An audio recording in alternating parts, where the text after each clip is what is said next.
আসসালামু আলাইকুম। প্রিয় শিক্ষার্থী, তোমরা সবাই কেমন আছো? আশা করি আল্লাহর রহমতে তোমরা সবাই ভালো আছো, বাসায় আছো, নিরাপদে আছো। তো প্রিয় শিক্ষার্থী, তোমাদের সবাইকে রাজশাহী ডিভিশনাল অনলাইন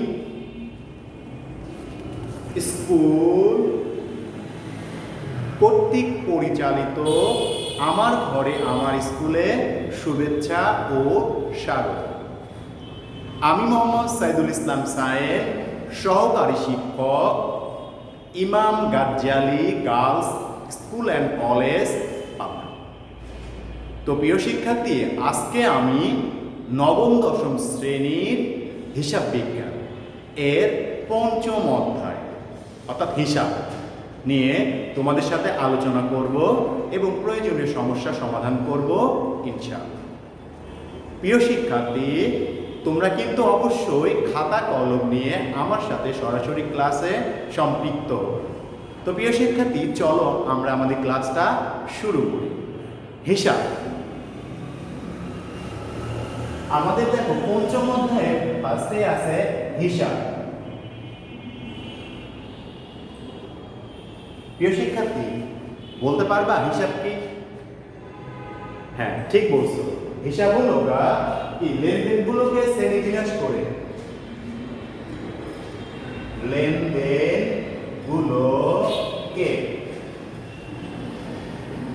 শ্রেণীবিন্যাস করে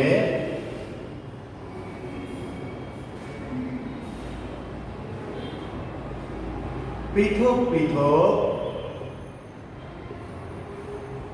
শিরোনামে লিপিবদ্ধ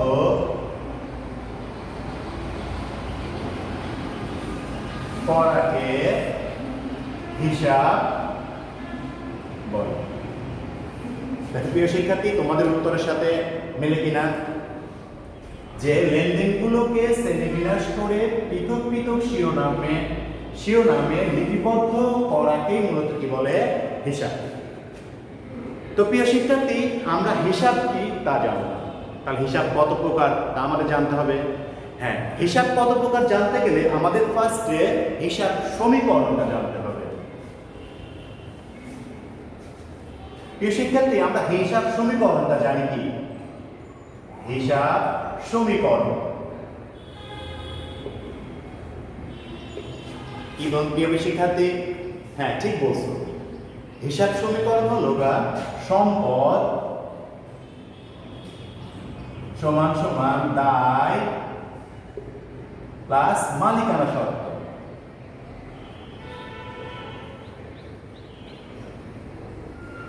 ঠিক বলছো। কি সম্পদ সমান সমান দায় প্লাস মালিকানা শর্ত। তো প্রিয় শিক্ষার্থী, এই সমীকরণটা আর একটু বিশ্লেষণ করি আমরা। দেখো, আর একটু বিশ্লেষণ করলে আমাদের কি হয়? সম্পদ সমান সমান হয় দায় প্লাস মূলধন। মূলধনের সাথে যদি আয় হয়, আয়গুলো আমরা কি করি? যোগ। আয় যদি ব্যয় হয়, তাহলে ব্যয়গুলো আমরা কি করি? বিয়োগ করি। আর উত্তোলন থাকলে পারে সেই উত্তোলনটাও আমরা কি করি? মালিকের উত্তোলনটা বিয়োগ করি। তাহলে হিসাব সমীকরণ দেখো আমাদের দাঁড়ালো সম্পদ সমান সমান দায় প্লাস মূলধন প্লাস আয় বিয়োগ বা ব্যয় বিয়োগ বা মাইনাস ব্যয় মাইনাস কি? উত্তোলন। তাহলে দেখো তো, সম্পদ, দায়, মূলধন, আয়, ব্যয়। তাহলে হিসাব কয় প্রকার হয়ে গেল? 1 2 3 4 5। তাহলে আমরা বলতে পারি হিসাব কয় প্রকার? হ্যাঁ, ঠিক বলছো। হিসাব 5 প্রকার। কি কি? সম্পদ, সম্পদ সম্পদ হিসাব, তারকে বলি আমরা অ্যাসেট। 2 আমাদের দায় হিসাব, দায়কে আমরা কি বলি? Liabilities. Liabilities P L I T I E S, liabilities. তিন, তিন কি বলতে পারি আমরা? মূলধন। মূলধনকে আমরা বলি ক্যাপিটাল বা ইকুইটি তুমি বলতে পারো। চার আছে আমাদের আয়, আয়কে আমরা বলি রেভিনিউ। আর পঞ্চম নাম্বার দেখো আমাদের আছে কি? ব্যয়। ব্যয় কি? এক্সপেন্স। তাহলে প্রিয় শিক্ষার্থী, আমাদের হিসাব কয় প্রকার? 5 প্রকার। সম্পদ হিসাব, দায় হিসাব, মূলধন হিসাব, আয় হিসাব, আর কি? ব্যয় হিসাব। এবার প্রিয় শিক্ষার্থী, এই অধ্যায়ে আমাদের একটা জিনিস আছে গুরুত্বপূর্ণ, ডেবিট ও ক্রেডিট নির্ণয়। চলো আমরা ডেবিট ও ক্রেডিট নির্ণয়টা করি।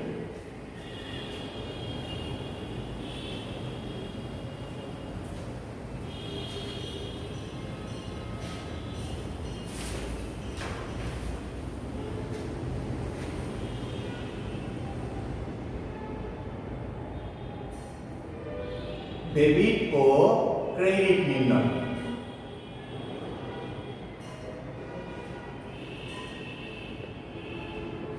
তো প্রিয় শিক্ষার্থী, আমরা জানি কোন হিসাবে ডেবিট পক্ষকে, অর্থাৎ কোন হিসাবে বাম পক্ষকে আমরা ডেবিট বলি আর ডান পক্ষকে আমরা কি বলি? ক্রেডিট। মানে কোন একটা হিসাবে ডান পক্ষকে, বাম পক্ষকে আমরা বলি ডেবিট আর ডান পক্ষকে আমরা বলি ক্রেডিট। তো দেখো আমরা ছকের মাধ্যমে দেখি।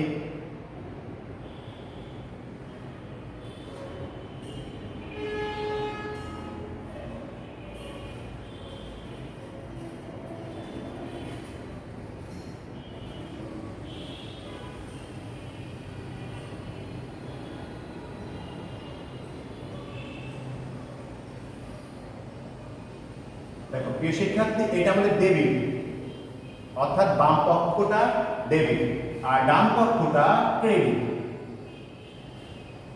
এই যে সম্পদ, সম্পদ যদি বৃদ্ধি পায় তাহলে ডেবিট।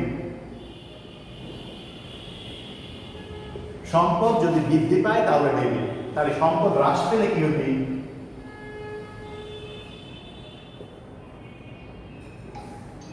সম্পদ হ্রাস পেলে ক্রেডিট। ঠিক দায়, দায় বৃদ্ধি পেলে ক্রেডিট। দায় যদি বৃদ্ধি পায় তাহলে দায় ক্রেডিট আইটেম। দায় যদি বৃদ্ধি পায় তাহলে তোমার হবে কি? ক্রেডিট। তাহলে দায় হ্রাস পেলে,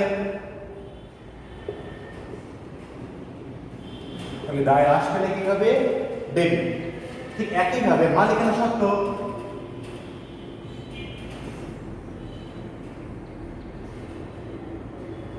মালিকানা সত্ত্ব যদি বৃদ্ধি পায়,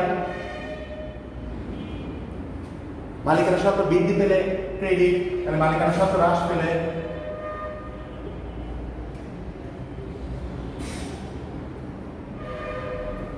মালিকানা সত্ত্ব হ্রাস পেলে ডেবিট। ঠিক বলছো। ঠিক আয়, আয় যদি বৃদ্ধি পায়,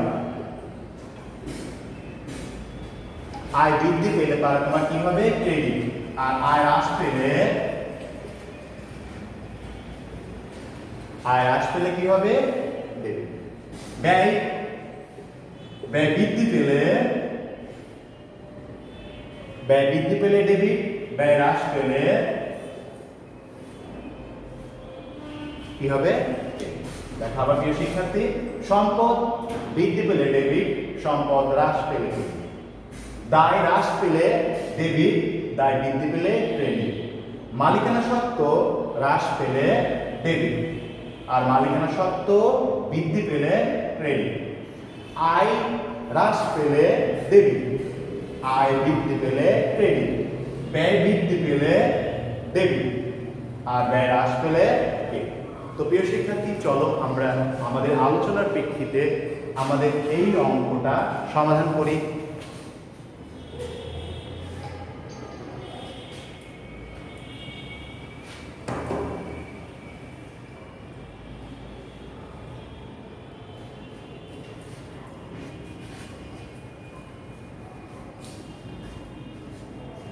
প্রিয় শিক্ষার্থী, দেখো আমাদের কি বলছে। জনাব রাজন আলীর ব্যবসায়ে 2020 সালের জানুয়ারি মাসে লেনদেন সমূহ নিম্নরূপ। প্রথমে দেখো, জানুয়ারি 1 তারিখে তিনি নগদ 2 লক্ষ টাকা নিয়ে ব্যবসা আরম্ভ করেন। অর্থাৎ 2 লক্ষ টাকা নিয়ে তিনি কি করছেন, তার ব্যবসাটা আরম্ভ করছেন। জানুয়ারি 5 লভ্যাংশ প্রাপ্তি 20,000 টাকা, অর্থাৎ তিনি ব্যবসা প্রতিষ্ঠান পরিচালনা করে লভ্যাংশ বাবদ পাইছে 20,000 টাকা। প্রাপ্য কমিশন, অর্থাৎ ব্যবসা প্রতিষ্ঠান পরিচালনা করতে গেলে সে কমিশন পাইছে কত, 5,000। এবং জানুয়ারি 20 তারিখে দেখো আছে কাগজ কালি ক্রয় করছে সে 1,000 টাকা, আসবাবপত্র ক্রয় করছে 25,000 টাকা, এবং জানুয়ারি 30 তারিখে বীমা প্রিমিয়াম প্রদান করছে 5,000 টাকা। দিয়ে তোমাকে ফার্স্টে বললো জনাব রাজন আলীর ব্যবসায়ের মোট ব্যয় কি। তাহলে রাজন আলীর ব্যবসায় মোট ব্যয়টা নির্ণয় করতে বলছে। তো প্রিয় শিক্ষার্থী, চলো আমরা শুরু করি। রাজন আলী ব্যবসায়ের মোট ব্যয় কত, আমরা লিখি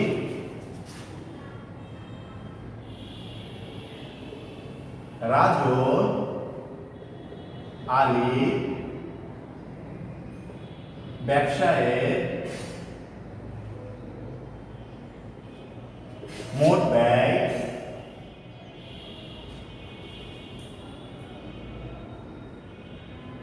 ব্যয়ের পরিমাণ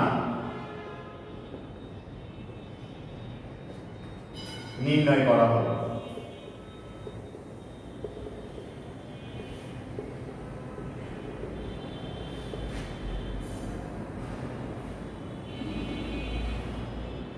দেখো প্রিয় শিক্ষার্থী, প্রথমে দুইটা দাগ দেব আমরা,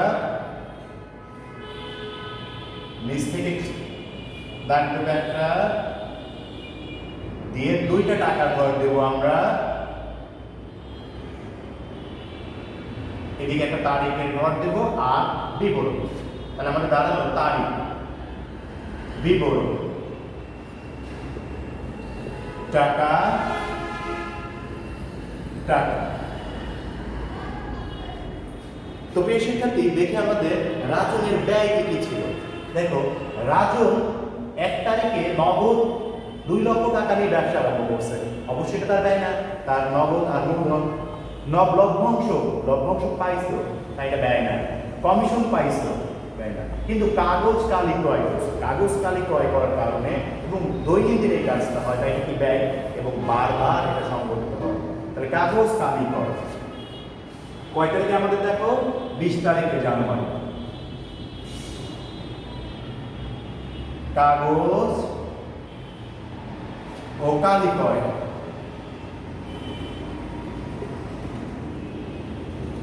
কাগজ ও কালি ক্রয় করছে 1,000 টাকা।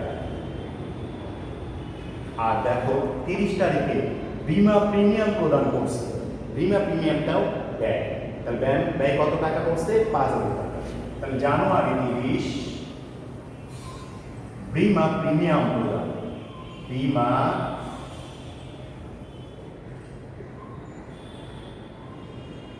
প্রিমিয়াম প্রদান। তাহলে বীমা প্রিমিয়াম প্রদান করছে কত টাকা, 5,000 টাকা।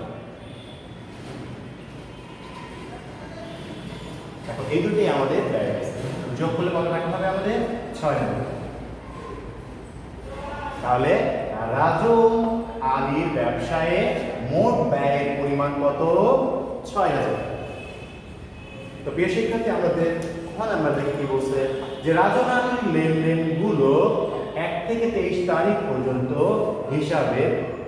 পর্যন্ত শ্রেণীর হিসাবে, মানে কোন শ্রেণীর হিসাবের অন্তর্ভুক্ত তা উল্লেখ করে। অর্থাৎ কোন হিসাব, সম্পদ হিসাব, আয় হিসাব, ব্যয় হিসাব, দায় হিসাব ইত্যাদি তোমাকে কি করতে বলছে, উল্লেখ করতে বলছে। তো প্রিয় শিক্ষার্থী, চলো আমরা শুরু করি।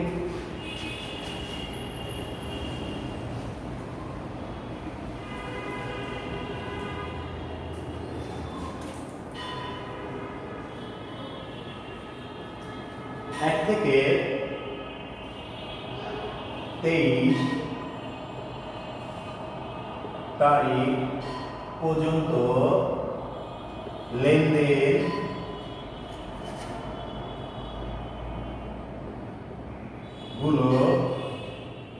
লেনদেনগুলোর হিসাবে শ্রেণীবিভাগ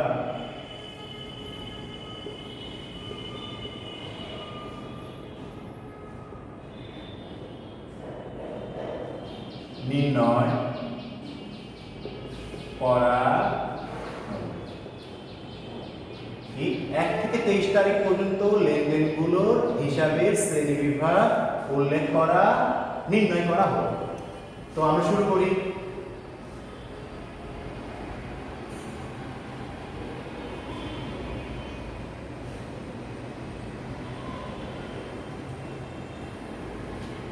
প্রথমে আমরা দেখব তারিখ।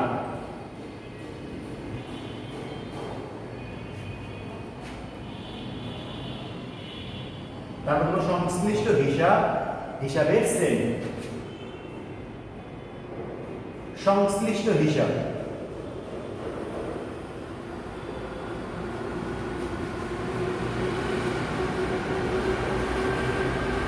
হিসাবের শ্রেণী।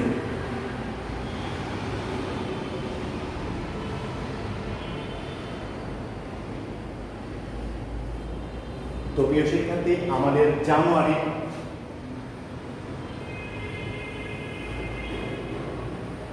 জানুয়ারি 1। দেখো প্রিয় শিক্ষার্থী, তিনি নগদ 2 লক্ষ টাকা নিয়ে ব্যবসা আরম্ভ করলেন। তাহলে নগদ টাকা নিয়ে যখন ব্যবসা আরম্ভ করা হয় তখন প্রতিষ্ঠানে নগদ টাকা আসে।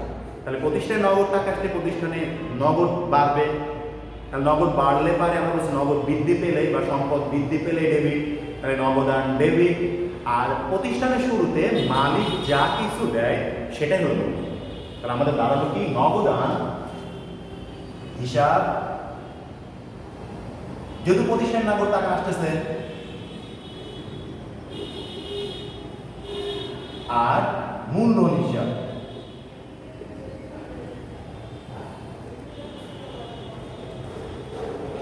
তো প্রিয় শিক্ষার্থী, নগদ তোমার সম্পদ, এবং সম্পদ দেখো ডেবিট হয়েছে। তাহলে সম্পদ কি?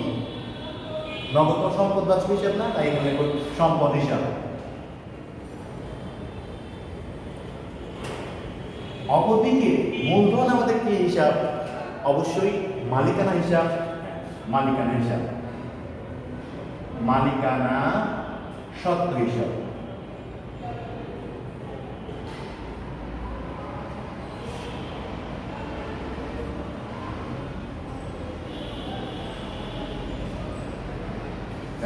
আমাদের জানুয়ারি 5 তারিখে, জানুয়ারি 5 তারিখে লভ্যাংশ প্রাপ্তি। লভ্যাংশ পারলে অবশ্যই তোমার কাছে টাকা আসে। যেহেতু টাকা আসে তাই নগদান হিসাব কি? ডেবিট।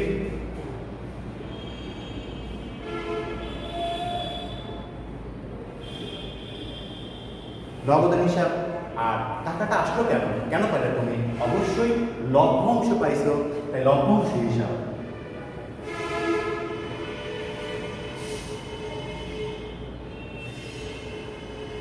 তাহলে দেখো নগদ তোমার কি? নগদ ডেবিট, তার সম্পদ বাড়ছে, তাই সম্পদ হিসাব।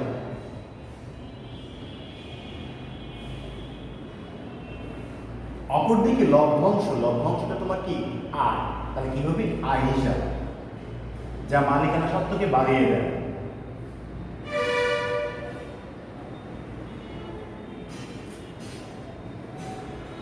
তো পেশিকাতে দেখো, তারপর 13 তারিখে আমাদের কি আছে?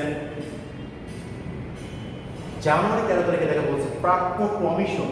তাহলে কমিশন পাইলেও আমার কাছে কি টাকা আসে? তাহলে নগদান হিসাব ডেবিট, নগদান হিসাব। আর কমিশন হিসাব, যেহেতু কমিশনটা পাইছি, তুমি ইচ্ছা করলে প্রাপ্ত কমিশন দেখতে পারো।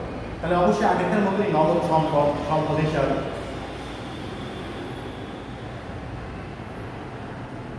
আর কমিশনটা কি? হ্যাঁ ঠিক বলছো, কমিশন আয় হিসাব।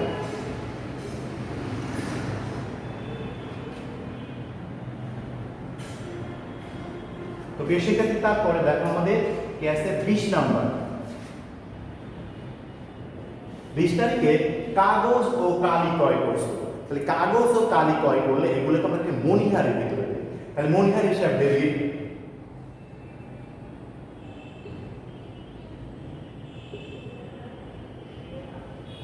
আর এই কাগজ কালি ক্রয় করার কারণে প্রতিষ্ঠান থেকে টাকা চলে গেছে, নগদান হিসাব কি হবে?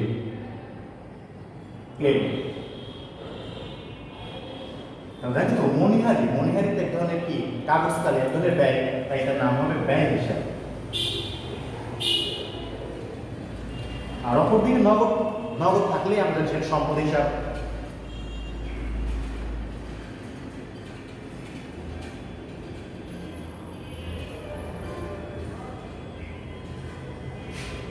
দেখো আমাদের 23 তারিখে আছে, 23 তারিখে বলছে আসবাবপত্র ক্রয় করছি 25,000 টাকা। তাহলে আসবাবপত্র কিনছি, কোনো আসবাবপত্র সম্পদ কিনলে সম্পদটা আসবে, তাহলে আসবাবপত্র হিসাব ডেবিট বা আসবাবপত্র ডেবিট।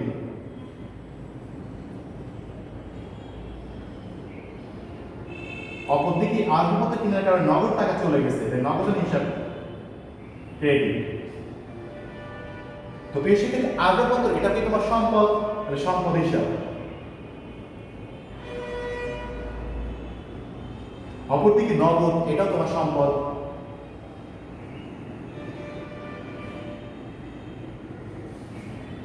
সম্পদ। তো প্রিয় শিক্ষার্থী, আমরা রাজন আলীর 1 থেকে 23 তারিখের লেনদেনগুলো হিসাবে শ্রেণী দেখা। তো প্রিয় শিক্ষার্থী, চলো আমাদের গ নাম্বারটা আমরা সমাধান করি। দেখো গ নাম্বার আমাদেরকে বলছে উপরোক্ত লেনদেনগুলো কারণ সহ ডেবিট ক্রেডিট পক্ষ শনাক্ত করে। কারণ সহ ডেবিট ক্রেডিট পক্ষ শনাক্ত করে। তো আমরা শুরু করি।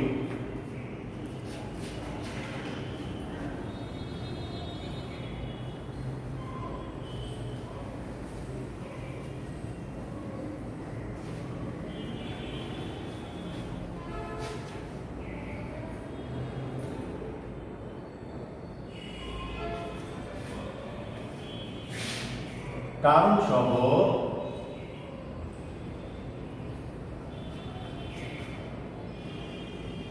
ডেবিট ও ক্রেডিট নির্ণয় করা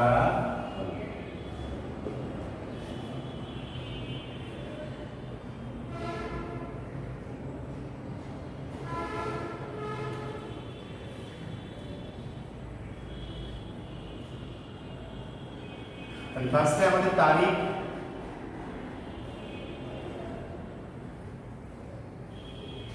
সংশ্লিষ্ট হিসাব,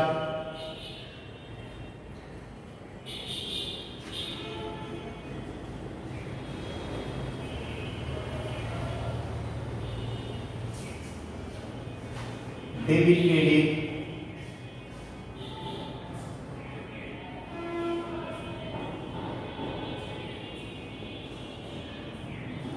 টাকা,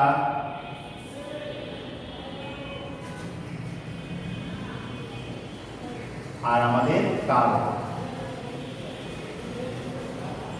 তো প্রিয় শিক্ষার্থী, দেখো আমাদের বলছে যে উপরোক্ত লেনদেনগুলো কারণ সহ ডেবিট ক্রেডিট পক্ষ শনাক্ত করো 1 থেকে 23 তারিখ পর্যন্ত। তার মানে লিখলাম 1 থেকে 23 তারিখ পর্যন্ত লেনদেনগুলোর কারণ সহ ডেবিট ক্রেডিট নির্ণয় করা হবে। তো ডেবিট ক্রেডিট নির্ণয় করতে গেলে প্রথমে তারিখ, তারপর আমাদের সংশ্লিষ্ট হিসাব, তারপর ডেবিট ক্রেডিট, ডেবিট হবে না ক্রেডিট হবে, তারপর টাকার পরিমাণ এবং কারণ, কি কারণে এটা ডেবিট এবং ক্রেডিট হচ্ছে সেটা আমরা ব্যাখ্যা করব। তো জানুয়ারি আমাদের দেখো 1 তারিখ,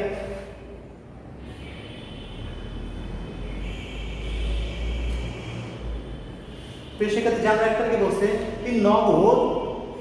তিনি নগদ 2 লক্ষ টাকা নিয়ে ব্যবসা আরম্ভ করবেন। তাহলে আমি বলছি যে ব্যবসা যখন আরম্ভ করা হবে প্রতিষ্ঠানে নগদ টাকা আসবে, তাই নগদান হিসাব হবে ডেবিট, আর মালিক ব্যবসার শুরুতে যা কিছু দেয় সেটা হলো মূলধন হিসাব।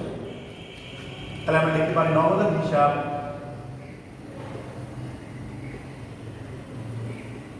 নগদান হিসাব কি ডেবিট, আর মূলধন হিসাব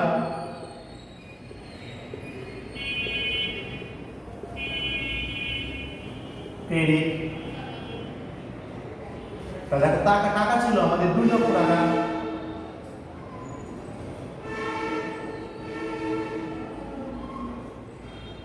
এইবার দেখো ডেবিট।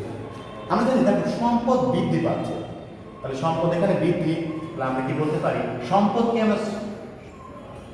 আমরা বলতে পারি সম্পদ বৃদ্ধি। সম্পদ বৃদ্ধি পাচ্ছে বলেই কি নগদান ডেবিট হয়েছে। অপরদিকে মালিকানা সত্ত্বটাও কি হয়েছে বৃদ্ধি পাইছে, তাই মালিকানা সত্ত্ব বৃদ্ধি।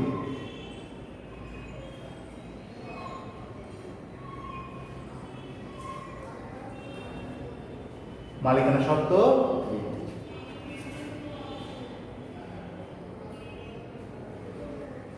তো প্রিয় শিক্ষার্থী দেখো আমাদের 5 তারিখে কি বলছে? 5 তারিখে বলছে লভ্যাংশ প্রাপ্তি। লভ্যাংশ পাইলে পরে তোমার কাছে টাকা আসবে, তাই তুমি লিখছো লভ্যাংশ নগদান, নগদান হিসাব ডেবিট,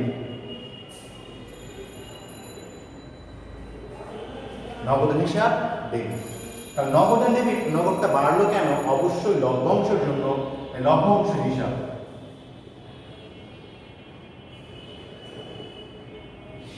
লভ্যাংশ হিসাব ক্রেডিট। দেখো আমাদের টাকা ছিল কত? 20,000 টাকা। ডেবিট করো 20,000 টাকা, ক্রেডিট বরাবর 20,000। এবার নগদ তোমার কি ডেবিট হয়েছে, সম্পদ বাড়ছে, তাই সম্পদ বৃদ্ধি। অপরদিকে দেখো তো লভ্যাংশ কি তোমার আয় না? আয় বৃদ্ধি।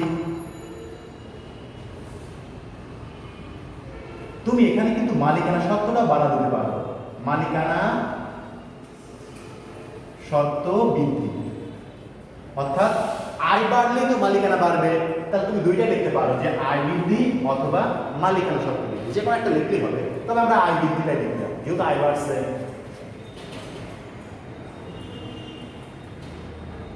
একইভাবে দেখো আমাদের 13 তারিখে প্রাপ্য কমিশন, তাহলে কমিশনের জন্য আমরা টাকা পাইছি, নগদান ডেবিট,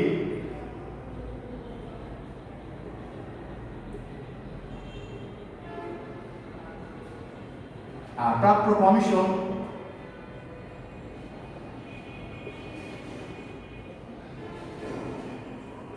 তাহলে প্রাপ্য কমিশন দেখো তোমাদের কত টাকা?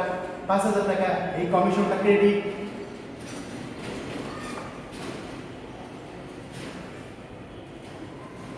তাহলে কমিশন আমাদের ছিল 5,000 টাকা।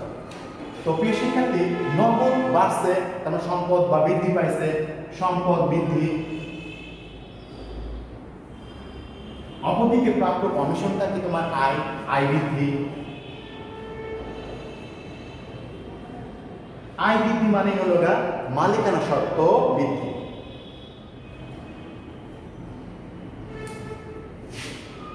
তো প্রিয় শিক্ষার্থী দেখো আমাদের 20 নাম্বার, 20 নাম্বার আমাদের কাগজ কালি ক্রয়। আমরা জানি কাগজ কালি ক্রয় করলে সেটাকে বলা হয় মণিহারি। ঠিক বলছো? তাহলে মণিহারি, মণিহারি হিসাব ডেবিট। আর এই মণিহারি কেনার কারণে তোমার কাছ থেকে টাকা কি চলে যায়নি? ঠিক, টাকা চলে গেছে, নগদান ক্রেডিট।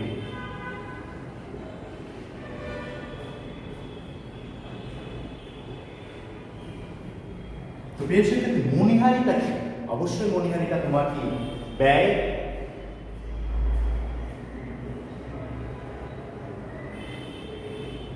তাহলে মণিহারিটা আমাদের কি ব্যয়, তাহলে ব্যয় হিসাব। ব্যয় যত বাড়বে মালিকানা সত্ত্ব কি তত কমবে। তাহলে আমরা কিন্তু বলতে পারি মালিকানা সত্ত্ব হ্রাস, ব্যয় বৃদ্ধি। তাহলে ব্যয় বৃদ্ধি পেলে মালিকানা সত্ত্ব কি হয়? হ্রাস হয়। অপরদিকে নগদ দেখো, নগদ তো এ যাবত তুমি লিখছো নগদ সম্পদ বৃদ্ধি লিখছো, যখন সম্পদ ডেবিট ছিল, কিন্তু সম্পদ এখন কি ক্রেডিট। তাহলে ক্রেডিট হলে তার সম্পদটা কি হবে? হ্রাস পাবে। তাহলে সম্পদ হ্রাস।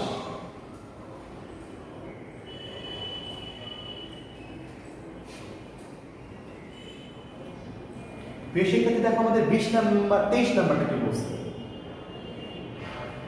23 নাম্বার আমাদের বলছে আসবাবপত্র ক্রয়। তাহলে আসবাবপত্র আমরা কিনছি, তাহলে আসবাবপত্র হিসাব ডেবিট।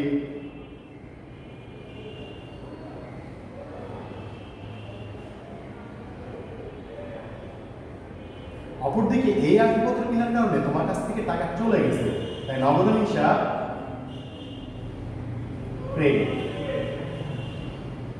তাহলে দেখো তো কত টাকার আসবাবপত্র কিনছো তুমি? 25,000 টাকা।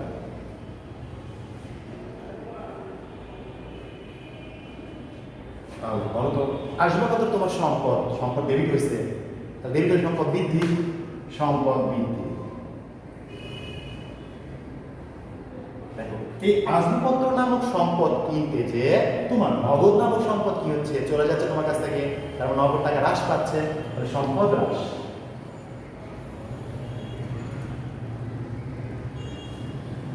এই আজকে আমাদের এই অঙ্কটা আমাদের বের করতে হবে। তো প্রিয় শিক্ষার্থী, আশা করি তোমরা বুঝতে পারছো। তো প্রিয় শিক্ষার্থী, আজকে এ পর্যন্তই। আবার দেখা হবে পরবর্তী নতুন কোনো ক্লাসে, নতুন কোনো সময়। সে পর্যন্ত তোমরা সবাই ভালো থাকবা, বাসায় থাকবা, আর মনোযোগ দিয়ে পড়ালেখা করবে। তো প্রিয় শিক্ষার্থী, আজকে আমার ক্লাস করার জন্য তোমাদেরকে সবাইকে ধন্যবাদ। আসসালামু আলাইকুম।